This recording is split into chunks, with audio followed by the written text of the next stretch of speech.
देखो, Facebook ad run करना कोई बड़ी बात नहीं है। आपको हज़ारों वीडियो मिल जाएगा कि कैसे फेसबुक ऐड रन करना है, लेकिन बड़ी बात तब है जब आप इस तरह का रिजल्ट जनरेट कर सकते हो। यहाँ पे हमारा जो प्रोडक्ट सेल हो रहा है उसका कॉस्ट पर परचेज आ रहा है 37 रुपये, एक और कैंपेन है उसका 36 रुपये आ रहा है। तो मैं ये सब कैसे कर रहा हूँ, और हमारा जो प्रोडक्ट है उसका एवरेज वैल्यू 200 रुपीज़ है। और एक कोई फिजिकल प्रोडक्ट नहीं है कि इसमें बहुत सारा प्रोडक्ट में कॉस्ट इन्वॉल्व है। हमारा डिजिटल प्रोडक्ट है, तो प्योर प्रॉफिट जो हमारा ऐड में स्पेंड हो रहा है उसको हटा करके जितना भी प्रॉफिट बचता है वो प्योर प्रॉफिट है, राइट। तो आप देख सकते हो कि मैं कैसे इस तरह का रिजल्ट जनरेट कर रहा हूँ, और ऐसा नहीं कि आज का रिजल्ट है, राइट। आप कल का भी देखोगे तो वो सेम ही आपको रिजल्ट दिखेगा। यहाँ पे भी 45 46, बल्कि आज ज़्यादा बेहतर ही है ना। अगर उससे पहले भी हम देखेंगे तो है ना, थोड़ा सा परफॉर्मेंस गड़बड़ाया था, बट सही है, उतना भी बुरा नहीं है। 22 तारीख को भी आप देखोगे तो उस दिन भी हमारा 47 रुपये और 42 रुपये आ रहा है ना। और आज का तो है ना, सबका रिकॉर्ड तोड़ ही रहा है। ठीक है, तो ये कैसे आ रहा है, मैं क्या कर रहा हूँ, मैं कैसे स्केल कर रहा हूँ। और ऐसा नहीं कि मैं 50 रुपये, 100 रुपये, 200 रुपये बजट लगाए हूँ। आप यहाँ पे देखो कि यहाँ पे इस कैंपेन में 2000 रुपये पर डे का बजट लगा हुआ है, और एडसेट वाला में 1000 रुपये पर डे का बजट लगा हुआ है। तो 3000 रुपये पर डे इस प्रोडक्ट में स्पेंड हो रहा है डेली। ठीक है, और इसको और अगर हम आगे देखेंगे, जो हमारा प्रोडक्ट 3 है इसका कॉस्ट पर रिजल्ट थोड़ा बेकार है, 89 90 का आ रहा है। बट हमने इसमें एक मिस्टेक किया, हमने एक गलती किया जिसकी वजह से इसका परफॉर्मेंस डाउन हो गया। क्योंकि ये भी स्टार्टिंग में जब हमने इस प्रोडक्ट को भी लॉन्च किया था, प्रोडक्ट 3 को, तो ये भी हमारा अच्छा परफॉर्मेंस दे रहा था। बट हमने कुछ मिस्टेक की जिसकी वजह से हमारा परफॉर्मेंस डाउन हो गया, और उस मिस्टेक को सीख करके हमने जब प्रोडक्ट 2 लॉन्च किया दोबारा, तो उसका परफॉर्मेंस काफ़ी बेहतर था। ठीक है, तो आज मैं इस वीडियो में पूरा आपको एक्सप्लेन करने वाला हूँ कि मैं कैसे स्केल करता हूँ और कैसे आप भी स्केल कर सकते हो। चाहे आप ई कॉमर्स में हो, चाहे आप सर्विसेज सेल कर रहे हो, कोर्सेज सेल कर रहे हो, या कुछ भी सेल कर रहे हो, डिजिटल प्रोडक्ट सेल कर रहे हो, कैसे आप अपने फेसबुक ऐड को स्केल कर सकते हो कंसिस्टेंस रिजल्ट के साथ। क्योंकि बहुत सारे लोगों को प्रॉब्लम आती है कि जब वो स्केल करने जाते हैं तो उनका जो परचेज है वो फ्लक्चुएट होने लगता है, उनका जो रिजल्ट है फ्लक्चुएट होने लगता है, और लास्ट में वो लॉस करने लग जाते हैं। इसीलिए बहुत सारे लोग स्केल नहीं करते। बट आप मेरा परफॉर्मेंस देखोगे तो कंसिस्टेंसली के साथ मैं परफॉर्मेंस देता जा रहा हूँ। हमारा प्रोडक्ट है सेल होता जा रहा है। जब मैं बजट बढ़ा रहा हूँ तो हमारा परफॉर्मेंस और बल्कि बेहतर ही होता जा रहा है, डाउन होने के मुकाबले और बेहतर हो रहा है। जो बाकी लोगों को आप देखते होगे, जो आपका भी जो परफॉर्मेंस है, जब आप बजट इंक्रीज करते हो तो आपका डाउन होता होगा। ठीक है, तो मैं आज पूरा एनालाइज करने वाला हूँ, मैं पूरा डिकोड करने वाला हूँ कि क्या क्या चीज़ें मैं कर रहा हूँ। तो सबसे पहले हम लोग आते हैं जो प्रोडक्ट 3 है, इसके अंदर हम लोग जाते हैं एडसेट लेवल पे। ठीक है, इसके अंदर आप देखो कि हमने 4 ऐड लॉन्च किया था, और 3 जिसमें अभी हमने बंद कर दिया, और एक रन हो रहा है। ठीक है, अगर आप इसको देखोगे कि हमने जब कैंपेन स्टार्ट किया था 16 जुलाई से स्टार्ट किया था। ठीक है, सबसे पहले हम लोग 16 जुलाई तक पहुंचते हैं और फिर एनालाइज करते हैं। 16 जुलाई तक हम आ गए, और हमने 16 जुलाई को बस एक वीडियो ऐड हमने लॉन्च किया था। आप देख सकते हो कि 800 रुपये का हमने बजट लगाया था, और इसका जो परफॉर्मेंस था 93 रुपीज़ आ रहा था कॉस्ट पर रिजल्ट, जो कि अच्छा था। हमारा जो इसका एवरेज वैल्यू है 200 से भी ज़्यादा है, राइट। इसमें अपसेल वगैरह लगाया हुआ है, हमने बम्प ऑफर लगाया हुआ है, तो इसका परफॉर्मेंस बहुत अच्छा था। हमने 800 रुपये में लगभग 2700 रुपये का रेवेन्यू जनरेट किया था। और इसी एक्साइटमेंट में मैं अगले दिन क्या किया, जब 17 तारीख को आप देखोगे तो हमने और कैंपेन लॉन्च किया, और जो हमारा वीडियो ऐड था उसको हमने डुप्लीकेट कर दिया, और मैंने सोचा कि इसको और जल्दी जल्दी स्केल करते हैं, राइट। बट इस चक्कर में क्या हुआ कि हमारा जो परफॉर्मेंस था एकदम ड्रॉप हो गया। आप देखो कि जिस दिन हमने डुप्लीकेट किया तो डुप्लीकेट वाला ऐड तो थोड़ा परफॉर्मेंस सही रहा, 86 का दे रहा था, सही था। बट जिसको हमने डुप्लीकेट किया था, जो हमारा मेन था, जो हमने पहले रन किया था, उसका परफॉर्मेंस एकदम डाउन होकर के 146 पे पहुंच गया। ठीक है, हमने और 2 इमेज ऐड लॉन्च किया था कुछ, है ना। इसका 97 था, इसका 125 कॉस्ट पर रिजल्ट था। हम लोग मेन समझते हैं वीडियो ऐड का कि आखिर इसका परफॉर्मेंस क्यों गिर गया। हमें ऑलरेडी विनर प्रोडक्ट मिल गया था, और हम उसको स्केल करना चाह रहे थे, और डुप्लीकेट करना भी एक स्ट्रेटजी होता है। बट मैंने अपने एक्सपीरियंस से समझा कि ये पास्ट में काम करती थी, बट अब करंट में 2026 में ये चीज़ें काम नहीं करती है। हमारा पहला दिन लगभग 90 का आ रहा था, आज एकदम 146 आ गया, मतलब डबल के अप्रॉक्स हो गया। तो मतलब बहुत बेकार परफॉर्मेंस हो गया। ठीक है, और इस चीज़ से हमने सीखा कि हमें ऐड को डुप्लीकेट नहीं करना। इससे हमारा जो ऑडियंस है ओवरलैप हो रहा है और आपस में कंपटीशन कर रहा है। इसीलिए हमने ऐड को बंद कर दिया, और हमने एक ऐड रन होने दिया, ताकि हम धीरे धीरे इसी में बजट बढ़ाते जाए और कंसिस्टेंस रिजल्ट जनरेट करता जाए। अब आते हैं हम लोग दूसरा प्रोडक्ट में। यहाँ पे हमने क्या किया कि जो हमने पहले वाले कैंपेन में प्रोडक्ट 3 में जो मिस्टेक किया था, मैंने सोचा कि इस बार मैं उस गलती को नहीं दोहराऊंगा, क्योंकि मैं दोबारा से अपना परफॉर्मेंस गिराना नहीं चाहता था। इसलिए जब हमने प्रोडक्ट 2 लॉन्च किया तो आप देखोगे कि एड सेट 2 में चलते हैं।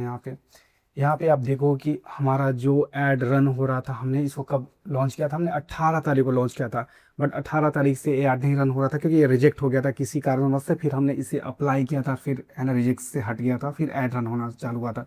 तो आई थिंक ये जो हमारा ऐड था वो 20 तारीख से चलना शुरू हुआ था। तो आप देखो कि 20 तारीख को हमने इस प्रोडक्ट को ऐड लॉन्च किया, हमने एड सेट लेवल पे लॉन्च किया, क्योंकि ऑब्वियसली जब कोई भी प्रोडक्ट आप लॉन्च करते हो तो आपको एड सेट लेवल पे ही लॉन्च करना है, ताकि आप टेस्ट कर सको कि आपका कौन सा विनर है। और हमने वही तरीका अपनाया, हमने एड सेट लेवल पे लॉन्च किया और हमारा जो परफॉर्मेंस था बहुत ही बढ़िया था। 42 का हमें आ रहा था कॉस्ट पर रिजल्ट, और हमारा जो प्रोडक्ट का प्राइसिंग था वो अप्रॉक्स 200 था। तो हमें बहुत अच्छा परफॉर्मेंस मिला हमें, है ना, क्योंकि हमारा डिजिटल प्रोडक्ट है तो प्योर प्रॉफिट होता है, राइट। यहाँ पे जो भी आपका ऐड में कॉस्ट लगता है उसको आप हटा दोगे तो फिर आपका प्रॉफिट ही बचता है। तो पहला दिन हमने नोटिस किया कि हमारा जो परफॉर्मेंस है बहुत अच्छा है। 21 तारीख को भी हमने ऐड को रन होने दिया। 21 तारीख का जो हमारा परफॉर्मेंस था उस दिन भी बहुत अच्छा था, राइट। आप देख सकते हो कि हमें 39 लगभग 40 रुपये हमें कॉस्ट पर रिजल्ट आ रहा था, ठीक है। तो हमने 2 दिन वेट किया, और 2 दिन वेट करने के बाद मैंने क्या किया कि मैंने CBO में एक कैंपेन लॉन्च किया, क्योंकि हमें विनर मिल गया था, मुझे पता चल गया था कि ये विनर कैंपेन है। हमने पहले वाले प्रोडक्ट में क्या किया था, जिसमें आपको बताया जो हमने मिस्टेक किया था, हमने डुप्लीकेट कर दिया था एड सेट को। लेकिन इस बार मैं उस गलती को नहीं दोहराने वाला था, क्योंकि अभी जो करंट मेटा का एड स्ट्रक्चर है जो रिकमेंड करता है, वो बोलता है कि आपको एक कैंपेन लॉन्च करना है, उसके अंदर एक एड सेट लॉन्च करना है, और उसके अंदर आपको मल्टीपल एड लॉन्च करना है, ताकि मेटा खुद फाइंड कर सके कि विनर एड कौन है। अगर आप डुप्लीकेट करोगे अपने एड सेट को तो आपका जो ऑडियंस है आपस में कंपटीशन करेगा, इसको ऑडियंस फ्रेगमेंटेशन बोलते हैं, राइट। तो इस चीज़ को मैं दोबारा गलती नहीं करने वाला था, और मैंने दोबारा लॉन्च किया। 2 दिन वेट करने के बाद एक हमने CBO लॉन्च किया। आप यहाँ पे देखो कि हमने CBO लॉन्च किया, देखते हैं कब हमने लॉन्च किया है। हमने 22 जुलाई को CBO लॉन्च किया, ठीक है। हम देखते हैं 22 जुलाई को हमारा परफॉर्मेंस क्या था। 22 जुलाई को जो हमने बजट रखा था, यहाँ पे हमने 1500 रुपये रखा था, क्योंकि ऑब्वियसली जब आप, अब हमने यहाँ पे 2000 अभी कर दिया है, बट हमने जब स्टार्ट किया था तो हमने 1500 ही किया था, ठीक है। क्योंकि जो CBO वाला कैंपेन होता है वो स्केलिंग करने के लिए होता है, आपको उसमें छोटा बजट नहीं लगाना है, कम बजट नहीं लगाना है। क्योंकि अगर आपको पता चल गया कि हमें एक विनर ऐड मिल चुका है तो फिर आपको उसको जल्दी से जल्दी स्केल करना है। तो इसीलिए हम पहले जब अपना एड सेट लेवल पे लॉन्च किया था तो 800 पे हमने बजट सेट किया था, बट जैसे ही हमें विनर मिला, हमें CBO में शिफ्ट करना था, तो हम सीधे 1500 हमने ऐड लगाया, राइट। और 22 तारीख को यहाँ पे अमाउंट आप देख रहे हो कि 2000 रुपये स्पेंड हुआ। तो कभी कभी क्या होता है ना कि मेटा ज़्यादा स्पेंड कर देता है, बट हमने बजट को 1500 ही रुपये लगाया था। और हमारा पहला दिन ही CBO कैंपेन भी बहुत ही अच्छा परफॉर्मेंस किया, हमें 47 रुपीज़ का कॉस्ट पर रिजल्ट मिला, जो कि है ना, अगर कंपेयर किया जाए हमारा प्रोडक्ट का जो प्राइस है 200 रुपये है, तो उसके मुकाबले बहुत अच्छा है, क्योंकि हमारा डिजिटल प्रोडक्ट है, राइट। हमने अगला दिन फिर वेट किया, हमने 23 तारीख को देखते हैं। 23 तारीख को थोड़ा परफॉर्मेंस डिप हुआ था, थोड़ा डाउन हुआ था, बट उतना भी डाउन नहीं हुआ था, क्योंकि आप देख सकते हो कि 72 का रिजल्ट दे रहा है यहाँ पे, ठीक ठाक है। यहाँ पे देखो कि हमने 1500 रुपये लगाया था, तो यहाँ पे 1378 ही खत्म हुआ था, ठीक है। फिर हम 24 तारीख को आते हैं। 24 तारीख को हमारा जो परफॉर्मेंस था उस दिन भी बहुत अच्छा था, हमें 45 का कॉस्ट पर रिजल्ट मिल रहा था। तो मैंने सोचा कि हमने 3 दिन वेट करके देख लिए, एक दिन फ्लक्चुएट भी हुआ है थोड़ा सा, बट फिर भी हमारा जो कॉस्ट पर रिजल्ट है स्टेबल है। इसलिए हमने क्या किया कि हमने अपने बजट को 500 और इंक्रीज किया, और आज हमारा जो बजट सेट है, अगर आप 25 तारीख को देखोगे तो हमारा बजट सेट है 2000 हमने बजट सेट किया है, और अभी तक 1200 रुपये स्पेंड हुआ है, और अभी हमें 37 रुपये दे रहा है रिजल्ट, जो कि बहुत ही अच्छा है। अभी आई थिंक 4 बज रहा है, पौने 4 हो रहा है, तो अभी रात होने में बहुत टाइम है। तो ये जब जब 2000 खर्च करेगा तो और हमें रिजल्ट यहाँ पे शो होगा। अगर आप हमारा पास्ट प्रोडक्ट का देखोगे तो हमने वहाँ पर मिस्टेक किया था, बट हमने इस प्रोडक्ट में वो गलती नहीं किया। इसी वजह से हम कंसिस्टेंटली सेल लाते जा रहे हैं सेम कॉस्ट पर रिजल्ट में। ऐसा नहीं कि मेरा बहुत ही ज़्यादा फ्लक्चुएट कर रहा है, थोड़ा मोड़ा कभी कभी फ्लक्चुएट करता है, बट उतना भी नहीं कर रहा। बल्कि आप देखो कि आज चौथा दिन है और हमारा बेहतर ही हुआ है, ठीक है। तो अब आपको समझ में आ गया, मैं इसको और डिटेल में आपको समझाता हूँ कि कैसे हम स्ट्रक्चर बना सकते हैं, कैसे हम स्केलिंग के लिए अपना ऐड को स्ट्रक्चर बना सकते हैं, ताकि हम जब अपना ऐड लॉन्च करें तो हमें एक कंसिस्टेंट रिजल्ट मिले। ऐसा ना हो कि हम फ्लक्चुएट हो, जो अभी आप लोगों को ऐड में होता है, ठीक है। तो चलो मैं आपको थोड़ा और डीप में ले चलता हूँ कि हम कैसे अपने कैंपेन को एक अच्छे से स्ट्रक्चर करें ताकि हमें कंसिस्टेंट रिजल्ट मिल सके।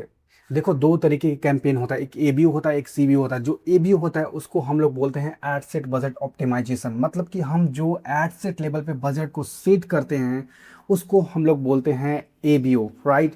जब भी आप अपना प्रोडक्ट लॉन्च करोगे, जब भी आप अपना प्रोडक्ट टेस्ट करोगे, तो उस समय आपको एबीओ लॉन्च करना है, क्योंकि एबीओ का मतलब ही होता है कि आपको वहाँ पे टेस्टिंग करना है, आप बहुत सारे ऐड रन कर रहे हो, राइट। और जैसे ही आपको ऐड वहाँ पे विनर मिलता है फिर आप उसको स्केल करते हो। तो क्या स्ट्रक्चर होना चाहिए एबीओ का, तो यहाँ पे हमने बताया है कि, है ना, अगर आपका प्रोडक्ट का प्राइस 200 है तो आपका जो एड सेट में जो बजट जाएगा वो 2x या 3x जाएगा, राइट। जैसे कि अगर आपका 200 का प्रोडक्ट है तो या तो आप अपने बजट सेट करना डेली का 400 या तो 600, राइट। ये दोनों रिकमेंडेड है, बहुत सारे लोग यही मेथड को यूज़ करते हो और मैं भी सेम इसी मेथड का यूज़ करता हूँ, ठीक है। तो हमने यहाँ पे बजट 600 सेट करके रखा है, ठीक है। आपको एबीओ कैंपेन लॉन्च करना है, उसके अंदर एड सेट, एक ही एड सेट लॉन्च करना है ना, मल्टीपल एड सेट नहीं लॉन्च करना है, इस चीज़ को ध्यान रखना।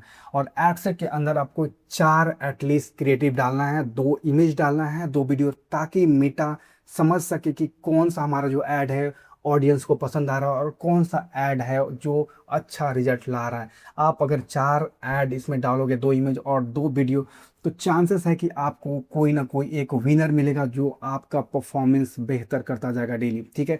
जब आप एबीओ लॉन्च करोगे तो आपको 2 दिन के लिए वेट करना है और देखना है कि आपका परफॉर्मेंस कैसा है। जब आप 2 दिन वेट करोगे तो आपको कोई ना कोई ऐसा ऐड मिलेगा जिसका परफॉर्मेंस बाकी के मुकाबले अच्छा होगा, ठीक है।